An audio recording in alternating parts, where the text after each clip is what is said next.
Hello and welcome to the home of the Ghost Owl, and here we are with another series. This time it's focused on Warhammer the Old World.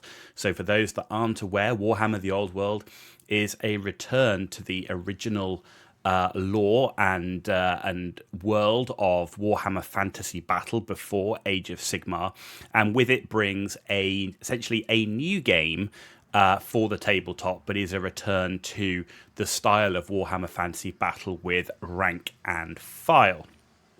Now, this has been announced as being in creation right now with Games Workshop. There is currently no release date, but it certainly is expected either by the end of 2023 or the first half of 2024. So in reality, not that far away. Now, in terms of what this series is looking at, it's looking at those models that are currently available to buy that could well be expected to be part of the army books and army lists that will be used in Warhammer the Old World. Now, we do know there are new models coming, and we'll look at that when we come on to each of the factions. We'll be looking at the factions in alphabetical order, starting with those that are currently in the narrative, and then looking at those that are outside of the narrative, though we do know there are at least rules coming for every faction when the game is first released. Now, why am I doing this? Well, for people like me who are old Warhammer Fantasy Battle players that probably still have existing armies, maybe gathering dust somewhere, who haven't been keeping up to date with what's available on the web store, it's a look at what you could still buy to flesh out the armies that you already own. If you're new to Warhammer Fantasy Battle, then it's a look at, if you were going to start an army, what an army might look like, what the models might look like, and give you a chance to maybe dip in early. If you're like me, I'm a very slow painter, so this gives me a chance to buy models in advance of the game being released and have them painted and ready to play when the game does fully release. And as well, not many people are sat there with, £300, £400, £500. We don't know how big the armies are going to be to drop on an army on day one. So this does allow you to then spread the costs over buying the units over many, many months. And sort of you can buy a unit, paint it up, and next month buy a unit, and you're not having to find the money all in one go. Now, I should say everything that is in this series are personal opinions only. I have no inside knowledge. I have no relationship with Games Workshop in that way, other than being a fan of Warhammer Fantasy Battle and the lore of that game, and everything in the series is correct at the time of recording only, and I have based a lot of what I'm going to talk about on the last remaining army book that was published for the factions. Many of those will be 8th edition, but there are a few like Chaos Dwarfs and Bretonnia that didn't have 8th edition army books.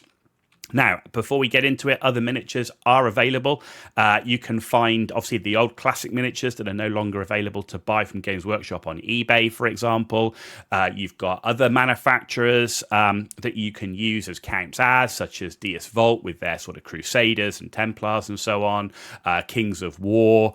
There's also those 3D printer opportunities out there, whether you own a 3D printer and you're looking for the files, or whether you're looking for someone to do it for you. That's an option, but always remember that non-official Games Workshop models are not usually allowed to be used in their stores, at gaming tables, or in the tournaments. Also, when you're looking at the Games Workshop models on their website, check the bases. Some of these will have round bases, some of them will have square. Now, we know that they're going to be square bases, but we also know there's going to be some base size changes, so please keep that in mind when you're buying the models. And again, if a lot of times the bases you don't really care if you're just playing at home or playing in a local club, but if you are playing in tournament, you will need obviously the correct base sizes. But if you're not too fussed about making sure they're fully correct, then you've obviously, consider the fact that when you're playing a rank and file game like Warhammer Fantasy Battle was, and like the old world will be, movement trays will be a really important part. So you can mitigate a lot of the base issues with movement trays. Also, check the material. Some people really don't like fine cast, so there's still quite a lot of the old models that are dotted around that may well be fine cast, so check that out versus plastic. And if you are looking at stuff off eBay or whatever, and it's forge wheeled, that of course will be resin, so for example the Chaos Dwarves.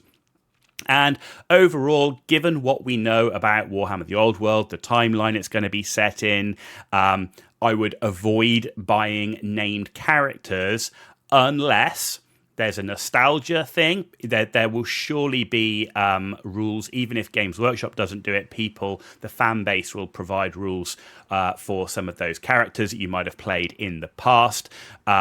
You can consider the timeline and maybe take a gamble on, if you look at some of the longer lived characters, whether they be demons or whatever, even elves, for example. Maybe those characters will make an appearance. But with a new game, with a new timeline, I can certainly expect that we might see a few new named characters put in. Though, of course, as always, you can use these named characters as accounts as. So if you had Karl Franz, the Emperor of the Empire, for example, on his Griffin, there's no reason you couldn't use him as a general on Griffin if that option was available. So that is essentially the intro of why we're doing it and some of the considerations that you need to consider while we go through each of these videos. But without further ado, let's go and look at the next faction. So the next faction on the list is the High Elf Realms. Looking at the special lords that were in the last army book of essentially Warhammer Fantasy Battle before it finished, which was the 8th edition, we can see there were 5 special lords. Now, elves are particularly long-lived, so is it possible that you could see these in the story? Yes. Do I still think it's a gamble to pick up named characters for the old world?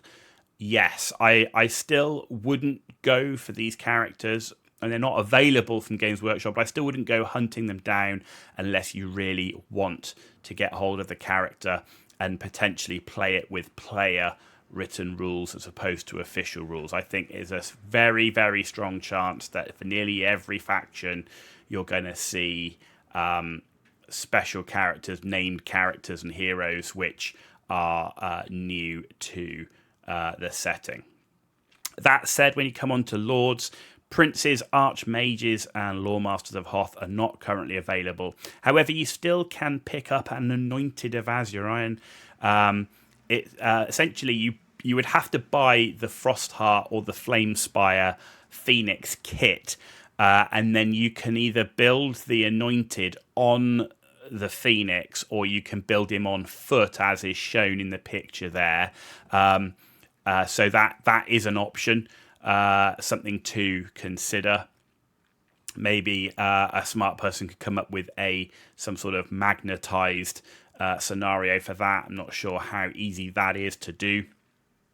But essentially, the Phoenixes were also usable on their own. So many people, like myself, I actually built my Phoenix as a Frostheart Phoenix, but without the rider, and have my Anointed of Azurion on foot, as you see in the picture. So can I see the Anointed still in the army list? Yeah, quite possibly.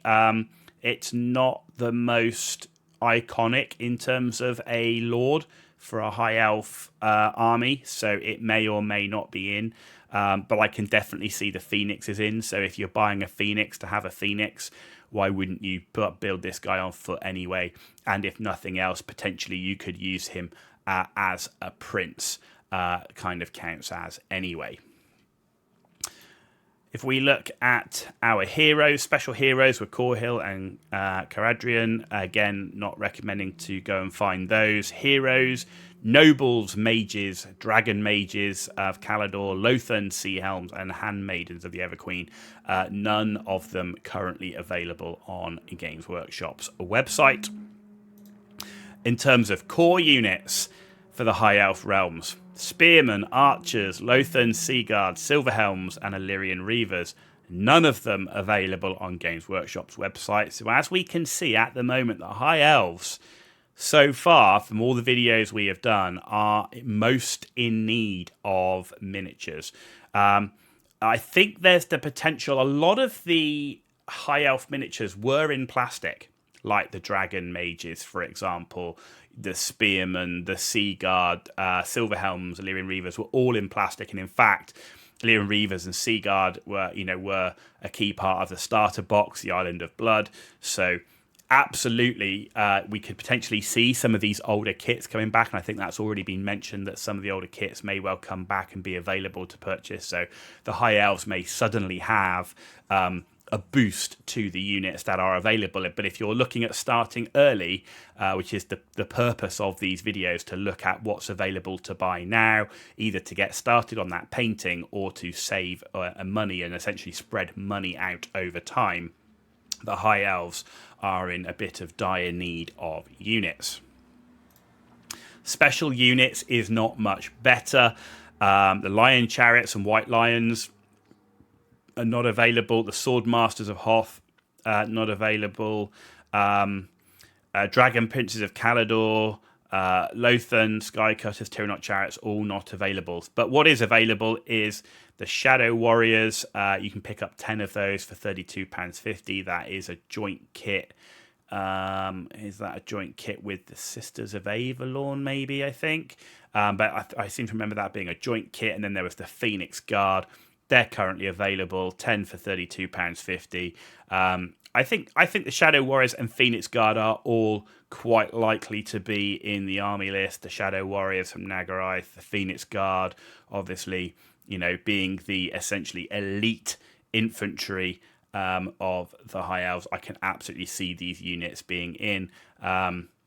The Phoenix Guard in particular, I could see essentially new models coming for more so than the Shadow Warriors, so that's something to bear in mind, and as always, check what bases they come on. When we come on to the rare units, there's actually a few of those available. The Bolt Throwers and Great Eagles are not, but as we said with the Anointed, there you go, that is a Flamespire Phoenix. The Flamespire and Frostheart were available in the army list, essentially without the rider on their own. That's a Flamespire you see in the picture, but it does have the Anointed on it. You essentially would build it without the Anointed riding it and have him on foot, which would be my recommendation. And then the other one you have here is the Sisters of Avalon.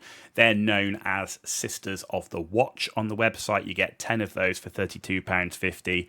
And yes, looking at them, they look like they're the ones that are the shared kit with the Shadow Warriors.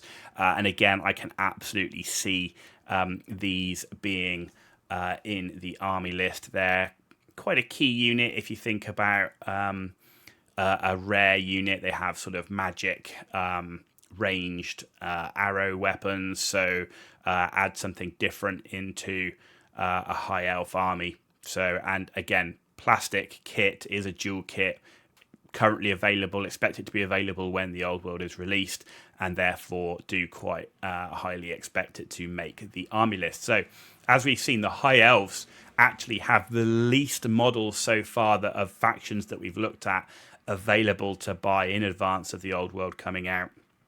So, if you are looking for more, then you're going to have to look for alternate sources. But there's still a few things to get you going here with those Phoenix Guard and Sisters of the Watch. And that Phoenix is no small model to paint. I hope you've enjoyed this video of the High Elf realms. If you did, then give it a thumbs up. But if you didn't, give it a thumbs down and let me know why in the comments down below. And if you want to see more videos on my channel, then please hit that subscribe button. It's totally free for you to do. It means a lot for me, so thank you for that in advance. You've been watching The Ghost Owl, and I'll see you very soon.